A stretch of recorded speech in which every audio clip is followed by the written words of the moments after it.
half of you basically come from outside access. Just a few pictures to remind you who we are. So we have been around for a while. We have been a research center at KTH for about 10 years, and we span electrical engineering, computer science, and applied mathematics. And we have quite a lot of people involved. Some of those people are here today, students, faculty, postdocs, etc. What we also have succeeded with is to graduate a lot of PhDs, about 100 or more than 100 PhDs and quite a lot of postdocs. A few have already arrived. Many will be tomorrow at KTH, where we have a reunion, where these students who have been graduating over the last 10 years will come and tell us if it was useful to do their PhD within Access. So the current thematic areas spans what you maybe would expect to see: CPS, software-defined networking, data analytics, etc.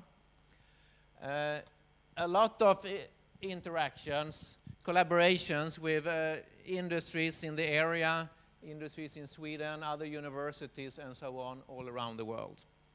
But I won't dig more into that, but if you want to learn more, please don't hesitate to discuss this over this day. Sorry for the very small font here, but you all have this program in the leaflet. Let me just remind you that what we have is a number of exciting talks, both in the morning and in the afternoon. The lunch will be up here, where you had breakfast, and there will also be a poster session. And before lunch, we will have a so-called poster madness session, where each poster presenter gets a minute here to say what they are working on. After the talks in the afternoon, we also end with an exciting panel discussion. So please stay to the very end to see how we conclude this workshop. So with that, I would like to introduce Jana, who is taking over and sharing the first section. Thank you.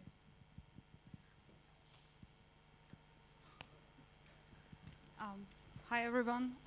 It is my great pleasure to introduce to you the first speaker of today, Giovanni Pacifici, who is the Vice President of Cloud Platform and Service at IBM, leading a research program on foundation technologies for infrastructure as a service, platform as a service, DevOps, data center design, and hybrid IT service management. He joined IBM in 1995. Prior to that, he was at Columbia University, and he got his PhD from University of Rome La Sapienza. He is a co-author of more than 70 publications, 20 US patents, and he has been an editor of several leading journals, including the IEEE ACM Transactions on networking. Today, he's going to share with us how operating system, containers, and microservices will transform cloud computing and IT service management. Let's welcome Giovanni. Thank you. Thank you, everybody. Thank you for having me here, share some of the work that we've been doing, our thoughts on cloud, and thank you, Jana, for the wonderful introduction. It's a pleasure for me to be back here in Stockholm and see some of my old friends and colleagues. So what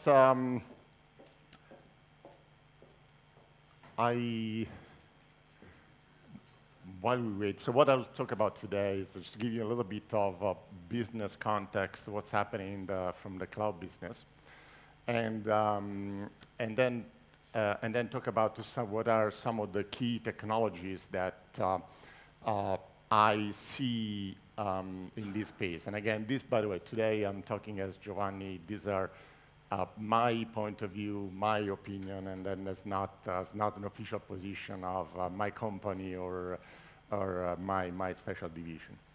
So I'm going to talk about like putting in kind of business context and business in temporal time frame, past what we're doing today, work out where we're coming from, what we're doing today, and where we think as a community, cloud community, we see the evolution going forward.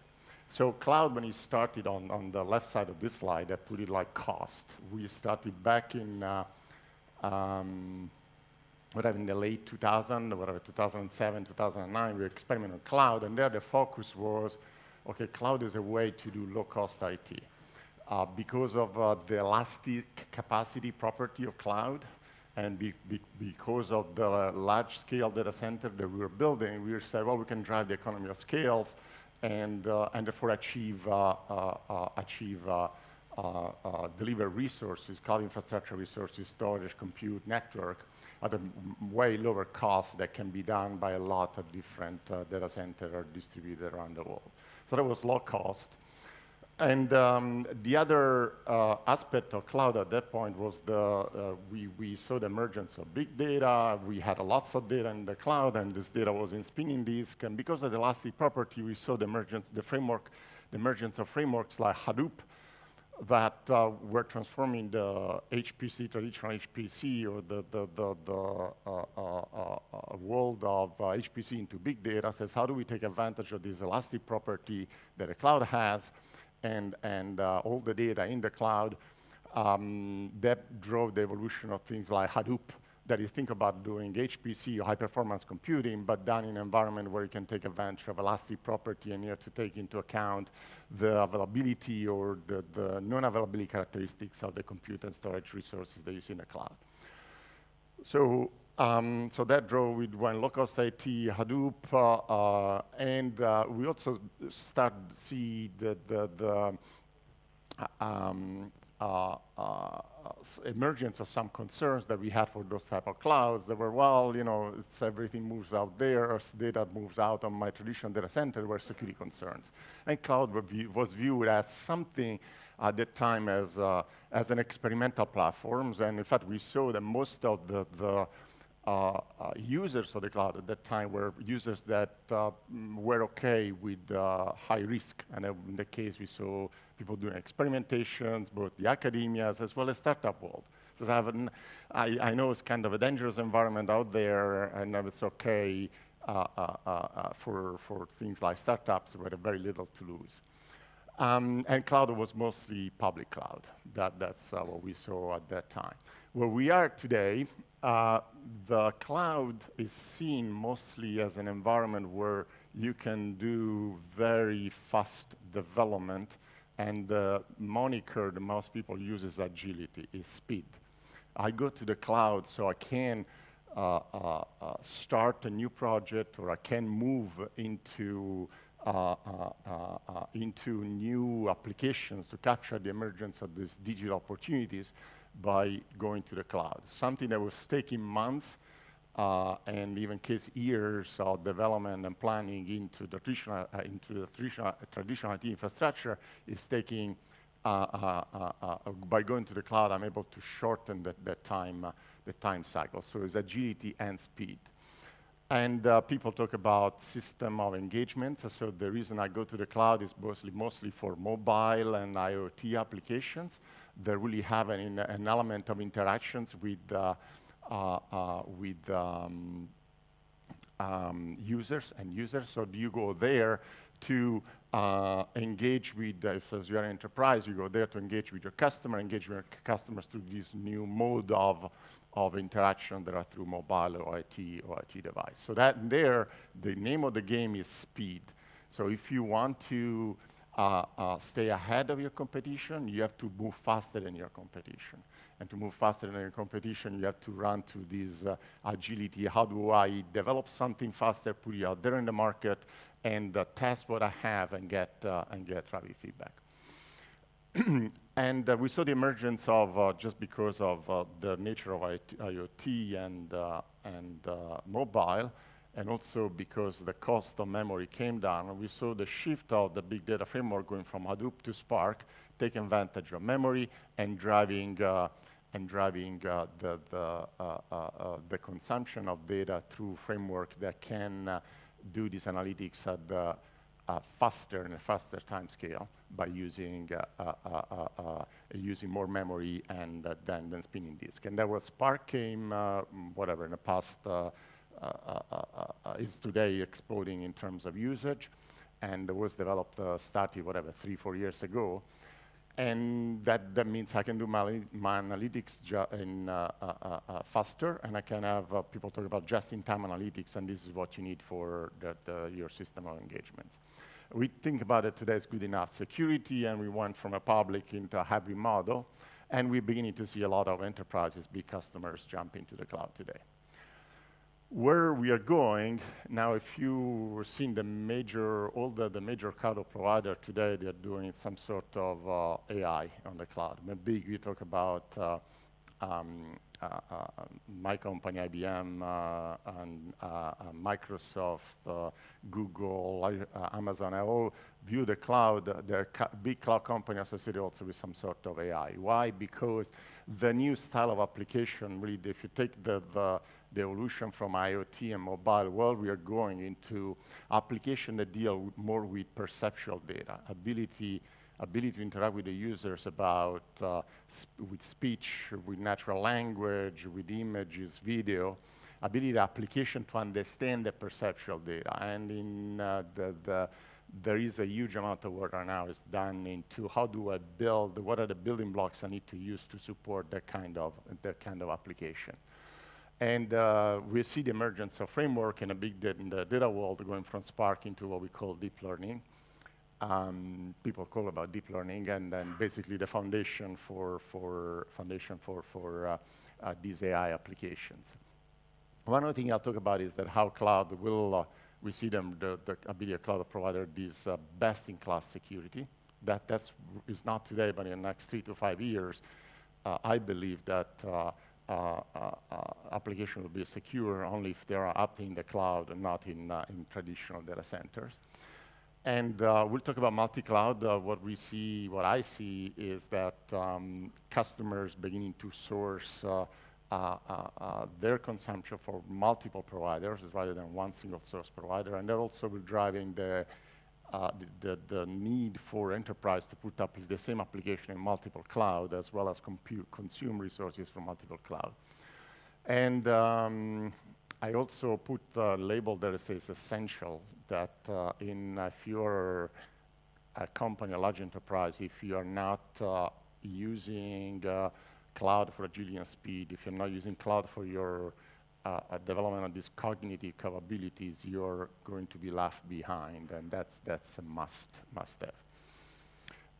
By the way, I'm told that I have an hour to share my thoughts. Now, if I just stop for an hour, I believe we are not going to have fun.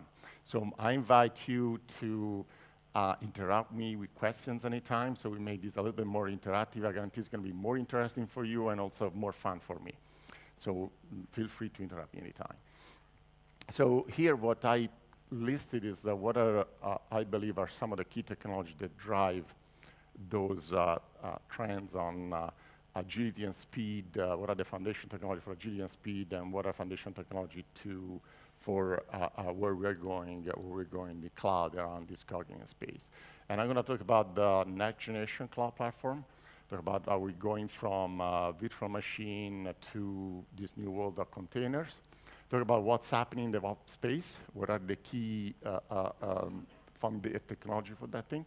The other important thing is we're going to a world of both the traditional enterprise and world in which you have to expose your capability, your key business process and application to your ecosystem partners and customers through APIs. So people talk about API economy, and talk about what are the key technology to enable these, how to expose APIs, as well as what are the technology we need to use to compose them in a much more flexible way.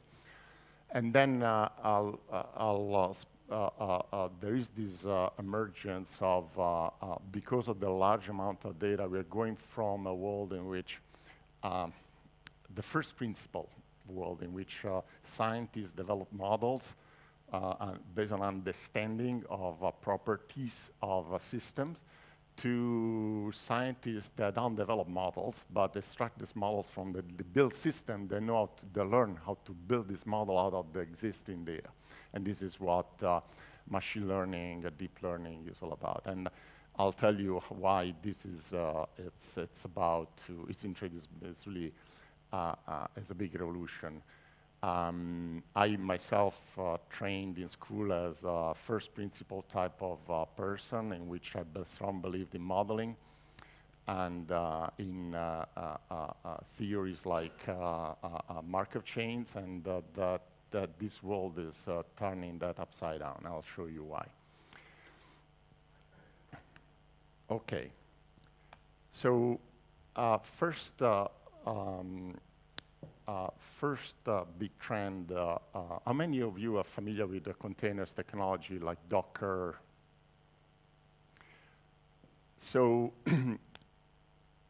that the containers, it's technology has been around for quite some time. I mean, if you use things like Unix jail or Linux containers, or I think they were introduced about 10 years ago or even more, it's a different type of virtualization in which you introduce, it's a way to isolate processes, strong isolation of processes by providing a layer between the operating system and the application.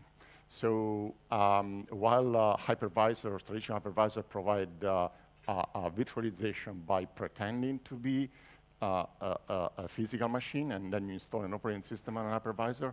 With this technology, containers, you're just taking a foundational kernel, operating system kernels, and then you're putting a thin layer that virtualizes that kernel. So different extension operating systems are deployed within that the virtualization layers, and that has tremendous properties in terms of efficiency, in terms of your virtual machines are big blobs of many gigabytes, while containers are smaller. You can get better startups functions. And so they were introduced 10 years ago, and nobody was paying attention to containers until a company, Docker, came up with an interesting use of those containers. Basically, Docker, first of all, showed simplify the management process of those containers, greatly simplify the management process of those containers, in which then developers around the world about 3 years ago started to consume them and really believe that they were a way for them to develop application, package application, and then transfer them to a cloud, from their laptop to the cloud, by making sure that all the pieces were packaged in that container thing.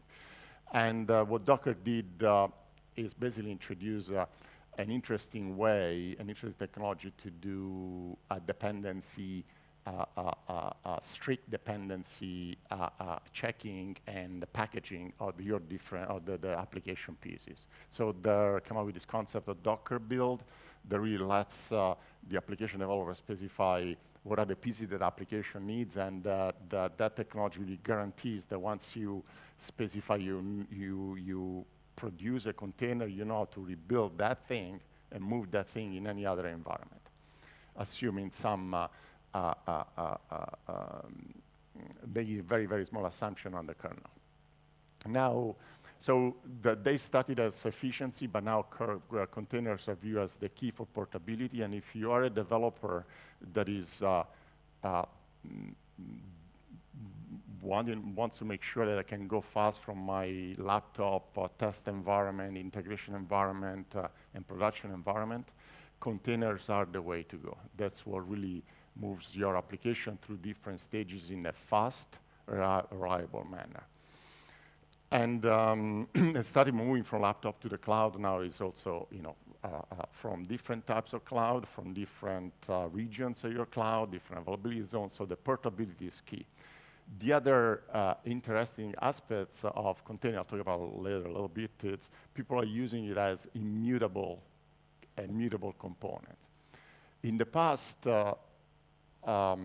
we used to think of applications, we used to think of things that you deploy as something that you can be update or can be changed some property of that application by logging into the machine, maybe running an automation process and updating that application, or logging into the machine, running an automation process and changing the configuration of the application. Today, people don't use the concept anymore. They talk about immutability, in which every time you need to do any small change on your application, that you start over from the beginning, you rebuild your application through that process that goes from a model your application to the running component. So this is where we are today with containers. The other interesting aspects of containers, it's their visibility property. So in the past, if you were a cloud provider, or you were somebody who were providing some cloud capabilities, with virtual machines, you were able to observe this virtual machine look to the cloud provider like kind of big blob, big black boxes, in which you can only look at, okay, how much CPU that thing is using, how much memory, how much I/O. Now, if you're a cloud provider and you're providing a container service, you're providing a virtualized infrastructure using containers, you are basically able to see that process, because that's what the cloud provides really a kernel as a service, distributed operating system as a service, and then you get processes packaged inside a container and you run those, which means from that operating system, you're able to see everything about that process. In fact, you're able to attach to that process really very detailed tracing and logging capabilities. You're able to extract the data for every process running. You're able to see everything about that process. So there is a lot of data that comes out from a cloud provider, or from whether cloud, there can be public, private, or whatever. You're able to extract a lot of data about those processes without having to without asking the developers to install monitoring agents inside their containers or inside their, whatever, in the past, next to the application. So the data. Do customers feel comfortable with that? For the provider, it's great. The provider sees what the customer runs, but the customer may have privacy concerns. So that's a good question. If you say in a multi-tenant environment, I need to trust my cloud provider to extract that data. So today, customers, right? And in a multi-tenant environment, we have to build the system in a way that you guarantee the isolation of that data, and it's not that as a cloud provider, I look at that data, but allow you as users to I collect the data for you, I put the data for you in a repository, and let you run your analytics processes in that repository. So data, there is a strong isolation and multi-tenancy. As a cloud provider, you need to maintain that data. But if you think of any large enterprise that is, or any customers running application in the cloud, what you want your developers to make sure your developers stay out of trouble. You want to give them a way to say, okay, go to an environment where I can guarantee that if somebody's trying to do something to your application, I can detect that thing in advance. Or if I see that you are not really following the right processes, the right security, the right security standards on the way you are configuring and deploy your application, I can detect that for you, and I can take corrective actions. So this is like, your parents and you want to send your kids to a playground. You want to send your kids in a playground where, it's, you want to do it during the day where other people can see what's happening, where you can see what's happening to your kids in the playground. And there are, I could say, people around that can spot problems, can see whether the kid is climbing the ladder in the wrong way, or whether there are some other bad actors that get into the playground trying to disrupt the normal play of the kids. So this is the same thing. Think of processes that are going to a new environment in which there is a lot of visibility on what's happening, and you can decide, these are my policies that I want to have associated with the policies that I want to enforce with the process. So for example, what are who do I want to, who is authorized to communicate with that process? What is the normal behavior of that process? And then enforce those policies while that process runs. And there are lots of people out there that are beginning to do these kind of things with containers, really to explore these capabilities of containers.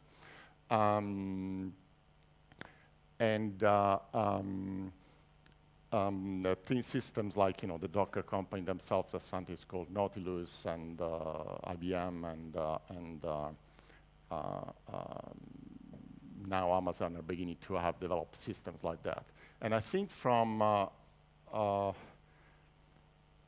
this large amount of data, that now we can extract for free, I would say, from containers, is a place where we can have apply a lot of interesting analytics to do a lot of innovation into detecting problems for processes. This is also shifting how we do security. Security was in the past very much focused on protecting the perimeters, right? You had the guards at the door that were preventing people from processes from talking to other processes in a certain port. Now, because of this, the world has shifted into detection, anomaly detection. You're not trying to protect the process because actually the process wants to talk to many other things. You want to talk to many other processes. You want to detect whether the process is changing behavior in a way that is strange. So for example, you can see in the case of a Docker container whether the process, for example, is forking another process. If that's something that never done before and now you see that kind of behavior, now you know that something is wrong.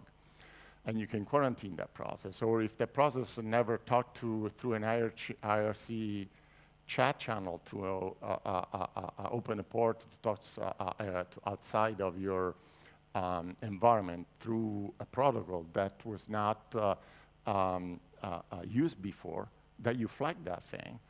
And most cases is in fact a very good indicator of malware attacking your application. In fact, let me tell you a little bit more, give you a little bit more data on what's happening in securities between virtual machines and containers. In this chart, I show on top there is time, and this roughly time frame from whatever 2009 last year, a couple of years ago, and then this year, next year. And on the y-axis, I'm listing the isolation strength, and the blue line it's containers, and the dark line, the black line, it's VMs. And here is showing, in fact, what is, in terms of security isolation, what is the isolation properties of virtual machine versus containers. And traditional virtual machines, because of their limited sets of APIs, because they really implement just a hardware type of device, because of their limited APIs, they provide better isolations than an operating system kernel that has a large number of APIs, and therefore has to work harder in order to provide isolations. So the blue line shows that in the past, the containers had weaker isolations than VMs, and people started adding technology like namespaces, technology like resource set isolation, like Linux, C groups, and the like, and kind of begin to shrink that gap. The other interesting thing that is happening is, especially in the Linux community, there are many more developers out there. They are looking at the Linux, looking and maintaining the Linux kernel. So there is, in fact, a large number of developers, large number of eyes that are focused on the Linux kernels. And when there are vulnerabilities on the Linux kernels, they get discovered and fixed way faster than vulnerability on hypervisors. So if you look at, okay, these are strong isolation. VMs, virtual machine, is stronger isolation, but in case of containers, I have faster and better detection. So when you multiply the two things, the two, and adding isolation technology, the two lines are getting closer together. The other thing that is happening in this space, it's what I said before, visibility. So for security, one important element is that of how well I isolate. Another part of security is that how well do I detect when something goes wrong. In the case of VMs, you have to, from outside, you have very limited visibility. In the case of containers, I was showing before, you have way better visibility. So what is happening is that the visibility, the detection ability of containers is superior to the detection ability on VMs. And when you put the two curves together, the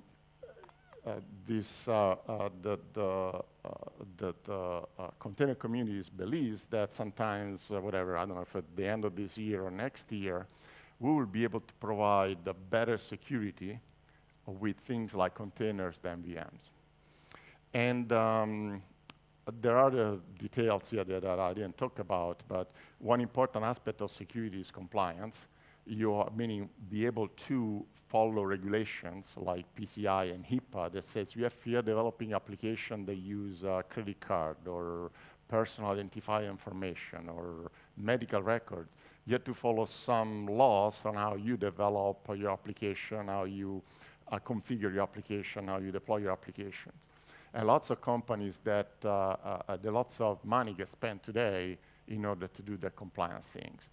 And there are people that have shown that compliance, because of the visibility aspects, it'll be able to achieve compliance. You have an application certified compliance. Yes, you're protecting my credit card data. Yes, you're protecting my medical record. If you're using containers and if you're using cloud, forward. I mean, there are people that I read blogs of technical leader out there that really claim that in 3 to 5 years, we will, in order to have an application certified compliance, it will be able to do it only if it's running in the cloud.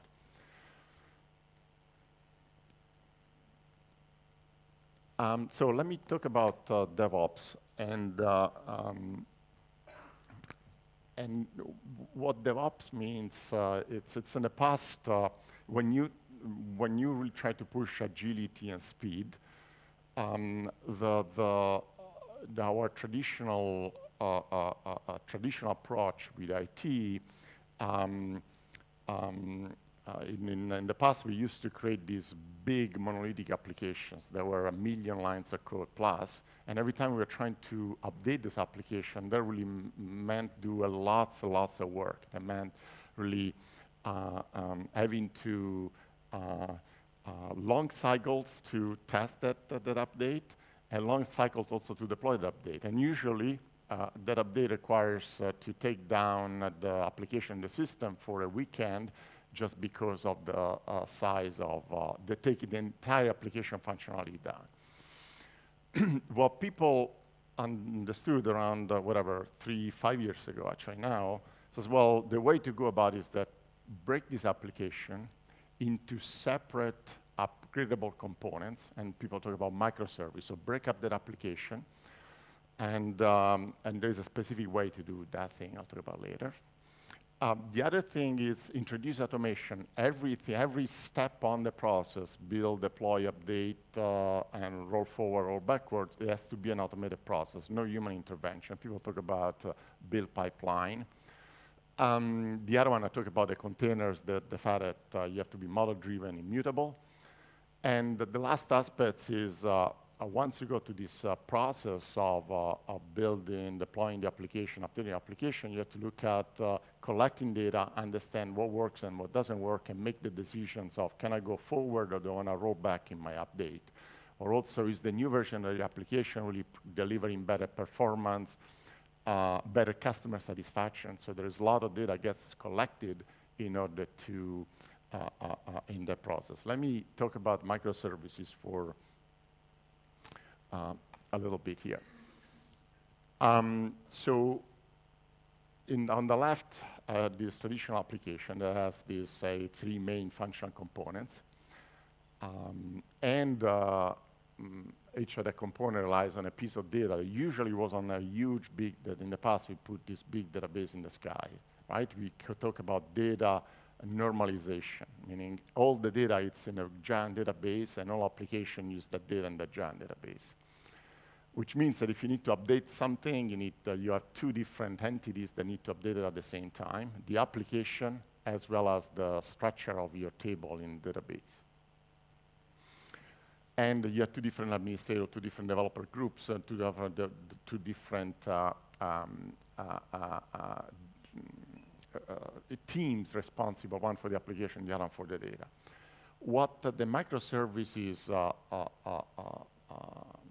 revolution, a framework said, well, look, you have to break up that application into separate components, and each component is basically, represents a certain business functionality, which is encapsulated within a process or maybe a collection of processes that can be only accessed through REST APIs. It's not a library call, it's a REST API. So it's a separate process, or a set of processes running maybe in different containers on different virtual machine, and I can update those processes independently because they are running separately, and I can only access through REST APIs. So in fact, people also have teams, small teams, or each team is responsible for that process and is responsible for the data associated with that process. So people now talk about data denormalization, in which both the team that is responsible for the business function is responsible for both the data and the application accessing of the data. And if another application outside needs that piece of data has to be accessed through the REST API provided by that microservice. So we took monolithic application, we broken them up in little pieces, and then, by the application functionality means I need to bring them together in some way, and that led to development of a framework to integrate these different pieces back together,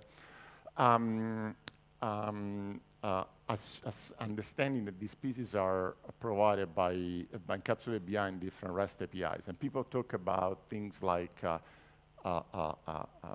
service proxy, so understanding when you have different versions of the same application, how to control the routing to the version of a specific version application. So in fact, how many of you heard of things like canary testing of applications? So when in this world of DevOps, when you do an update of an application, you usually have two versions of the same application running at the same time.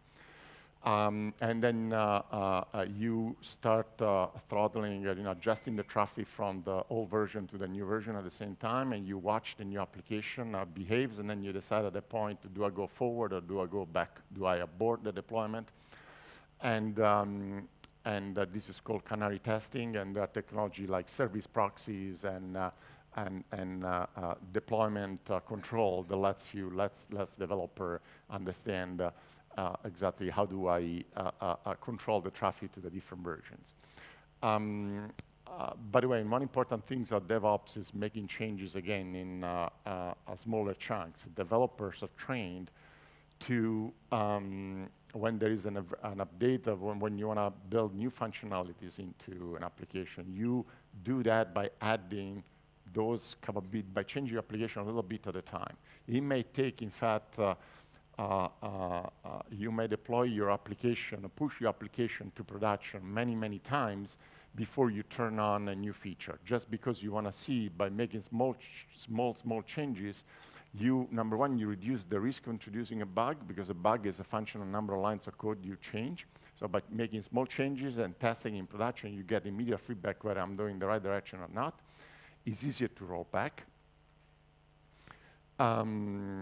Therefore, you also, since you're doing this thing frequently, you have an environment which dynamically goes up and down. And people talk about technology like service discovery and other techniques to isolate fault. The other important thing is in this world of many, many different microservices, your application is a function of the business as collection, the business function represented by the collection of these microservices. So what you want is that if a piece fails, you still want the entire application to work, but maybe some pieces of that application are degraded, downgraded, or maybe not working. For example, and the pioneers in this world were like Netflix and Airbnb, and they show, well, look, if my my movie recommendation system microservice is not working, well, it's fine that the user can still browse through my catalog or can still play movies, just doesn't, the recommendation system is not working. And similar things like that. So you want to focus on make sure that if 90% of your microservices work, or 99%, you still, the application, your user has almost, it can still use your application, or a large number of users can still use your application. In some cases, the fault can be hidden. And to do this, there are people like, there are circuit breakers, just to make sure, well, that a fault doesn't take down the entire application, but doesn't propagate. Automation pipeline. The automation pipeline, in the past, when we were, before DevOps, we were deploying new version of application, there was always somebody, an operator logging into machine and running some sort of automation process. Here, the interface between the developer, the operators, and the cloud is through some sort of automation pipeline. You put the code in a repository, and then you push a button to execute a set of steps that take that code through a testing phase, take the code to a QA phase, a quality assurance phase, and then you go into production. You don't do this thing manually. And this is mostly, of course, for speed, but mostly because you want to have somebody else to check what you have what is the results of you don't want to leave the developer in charge of deciding whether this should go forward, but you want to set up somebody that says, okay, these are the gates, these are the things that I want to make sure happen before this process can be moved from this stage to the next stage.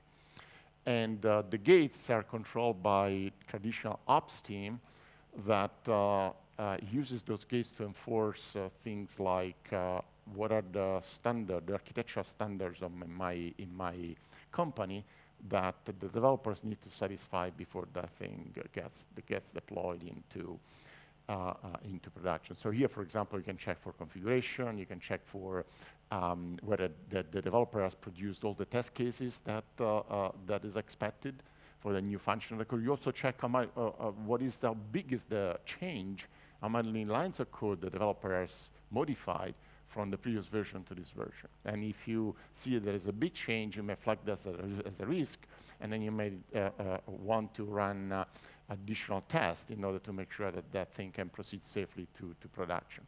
So gates is a way for the owner of the application to control how the developers are getting to the cloud, are using the cloud.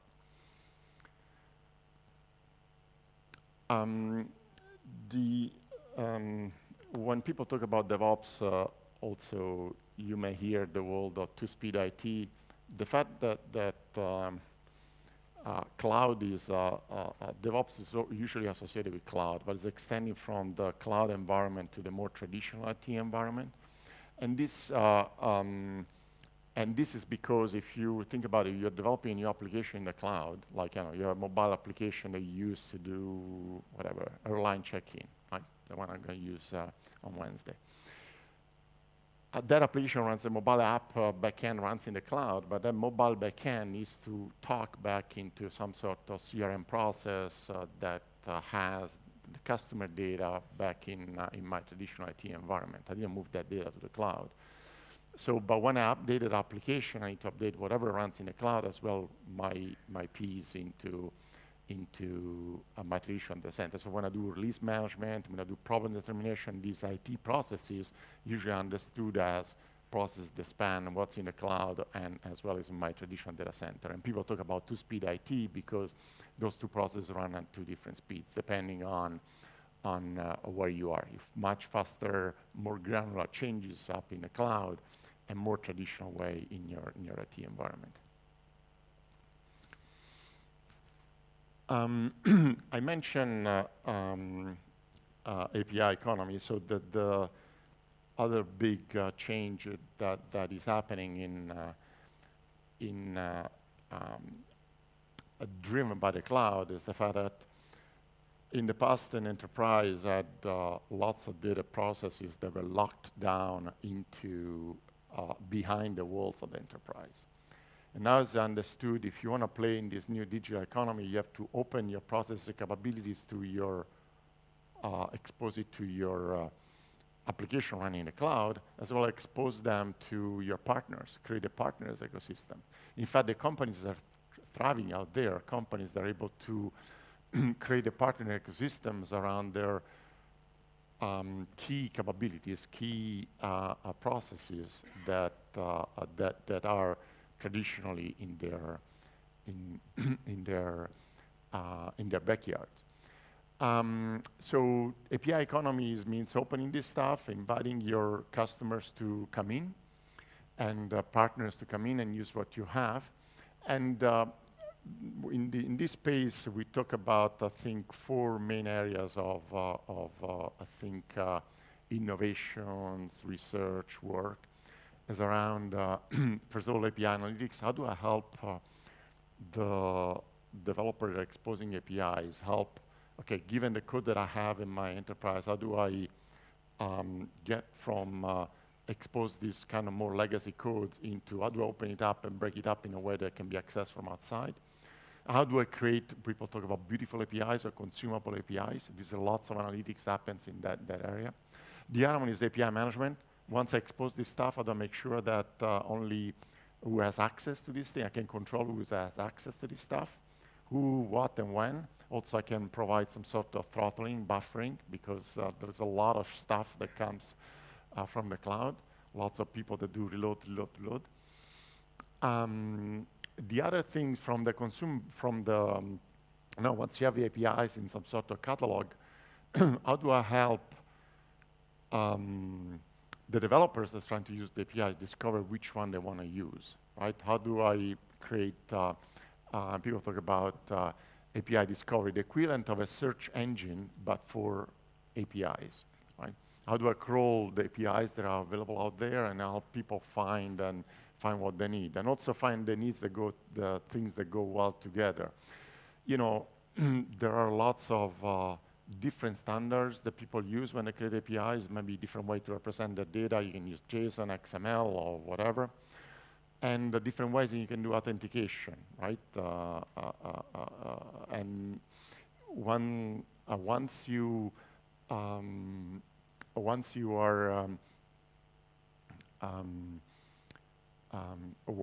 are starting using APIs to build the application, and by the way, the average application out there, we run some analytics using an average of, developer using an average of 12 to 16 external APIs, right? You can use maybe a certain set of APIs to maybe use Facebook to do login, maybe you use a service to do crash analytics on your mobile app, you may use whatever, a mapping API. So once you're starting using an API and you want to add some additional capability with other APIs, you want to find out, well, you know, what are the, if I want to add mapping, which set or which API mapping service I want to use that go well with the APIs I'm already using. If the APIs I'm already standardized around JSON, show me only the mapping service that return JSON documents from their code. So if I'm using OAuth, show me the APIs that use the same authentication standards, and so forth. So we talk about API economy. The other thing that is happening in the API economy is also driving a new way for new paradigm for developing application. People talk about reactive or event-driven programming models. I know many of you have heard of things like Lambda or functions or Akka or OpenWhisk. All the cloud providers out there have Lambda. It's a new event-driven programming model that Amazon has introduced about a year ago. Google has something called functions. IBM has something called OpenWhisk. and I forget what is the Amazon one, but the Microsoft one. But there, it's a programming model in which you are defining events associated with APIs. So APIs trigger events, and then you write your application logic as a reaction to that event. And then there is the programming model provides also a way to chain these events.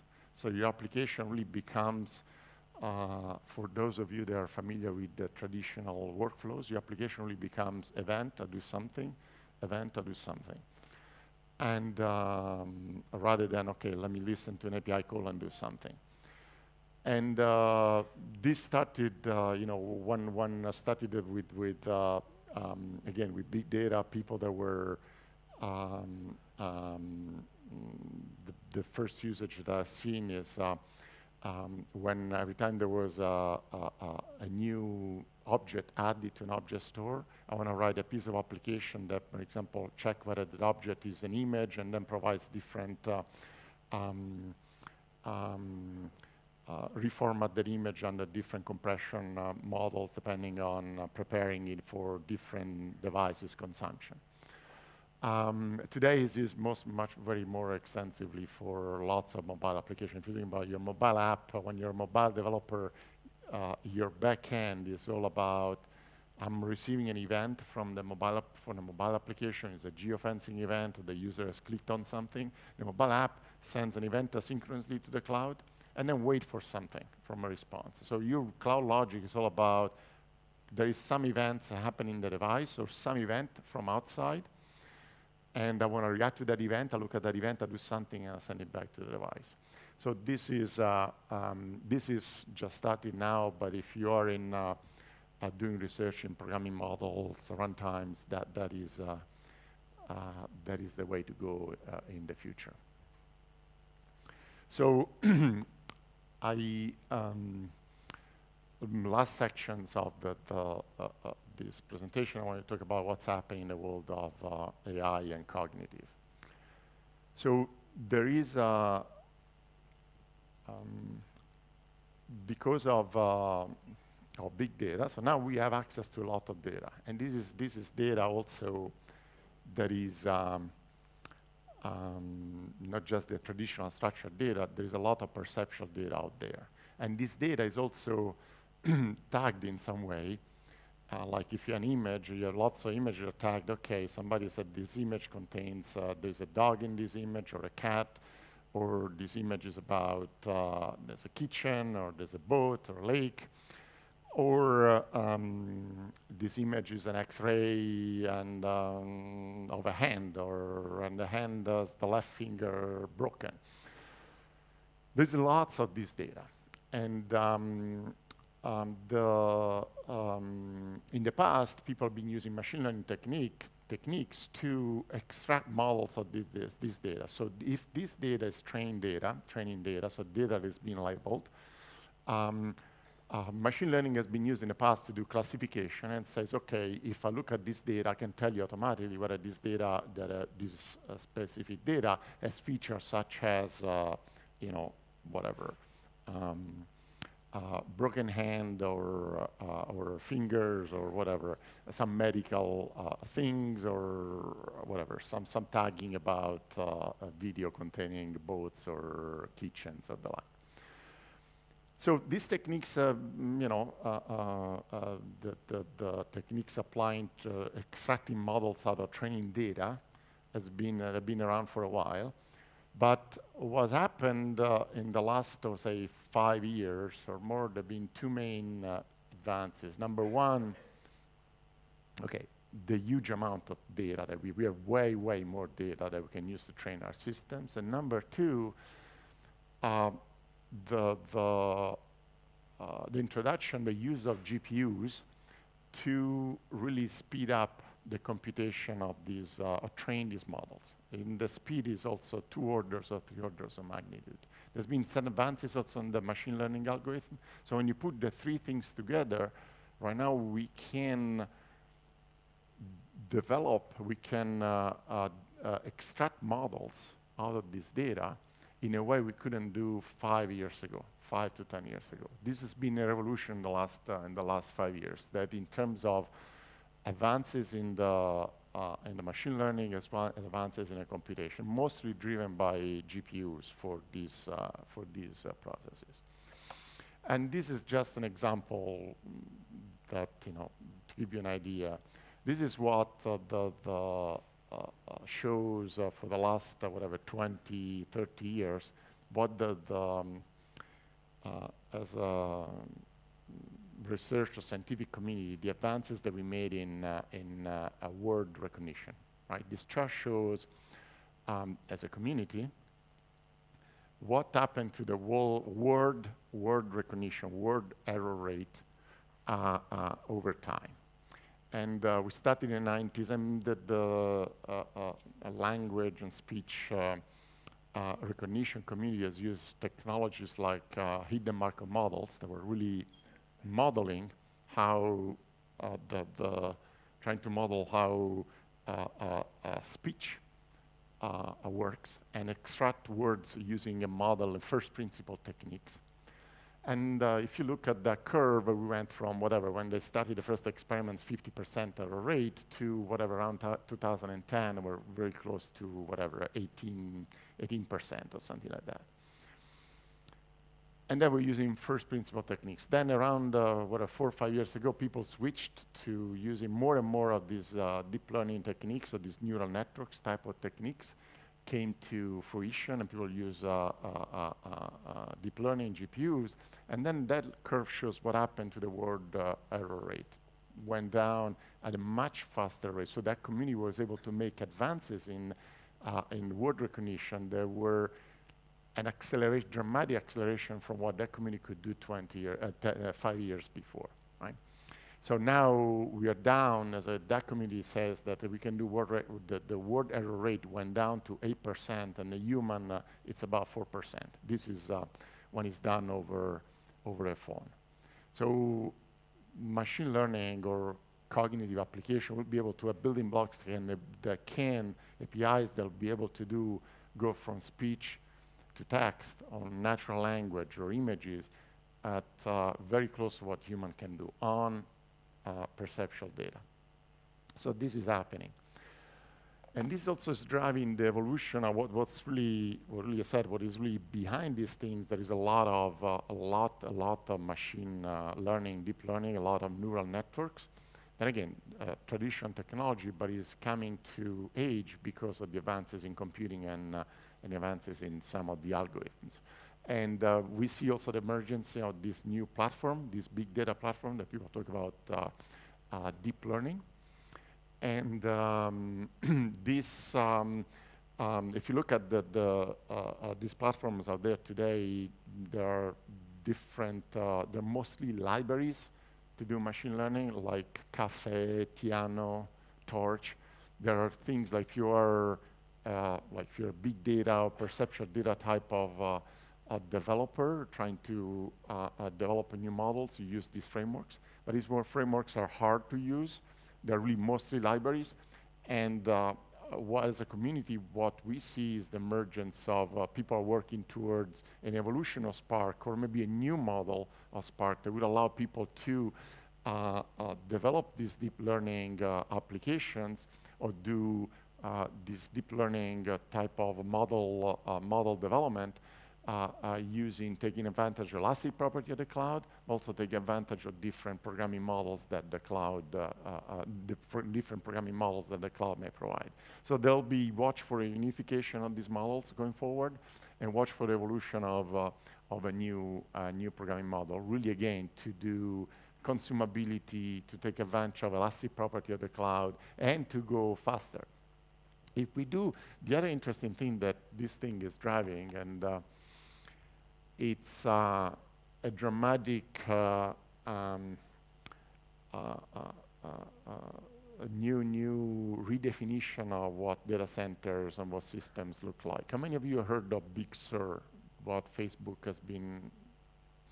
So Facebook actually led some of these activities here in building systems specifically targeted for this type of framework, the deep learning framework. And they actually open sourced their hardware design with something which is called the Big Sur box. And the approach here says, if I can put as many GPUs into a box, and the standard today is 2, 4, and this Big Sur goes to 8. The more GPUs I can put in a box, the faster I'm going to be, the better I'm going to be in developing these, train my models. And then model training is the name of the game. So right now, the state of the art is around 8. People know they can go to 16 and want to do 32. But again, this is, and maybe 32 is going to be more or less the limit that a box can take. And now people are looking at, okay, can I scale out, not just put a lot of GPUs inside a node, but trying to build a collection of racks, or maybe a collection, a pod with different of these racks that can have lots of GPUs. And if you can go from 16 to 160, you're increasing your ability, your model training capacity of an order of magnitude. And this is going to be a tremendous impact on your ability to create services that can do a better job at tagging video. Right now, tagging video is more or less, it's as close to it's feasible in the lab, but it's not yet commercials out there. But I've seen experiments in which people playing video and the cognitive system be able to tag the video in real time in a very accurate way. And there are some videos out there that you can go and watch. They are really, some of these experiments are really telling. So watch for also new systems designs coming into the center, and watch for new also network models, new networking technology to put these systems together in a scale-up point of view. And the leading companies doing GPUs is NVIDIA, and they come up with their own network now. They call it NVLink to be able to connect GPUs directly. But this is something that we can do within maybe at most a rack, but where the world wants to go to things you can deploy to hundreds of thousands of nodes like this. And that's maybe will play out in the next 5 years. Okay, so I think I got the 5 minutes warning.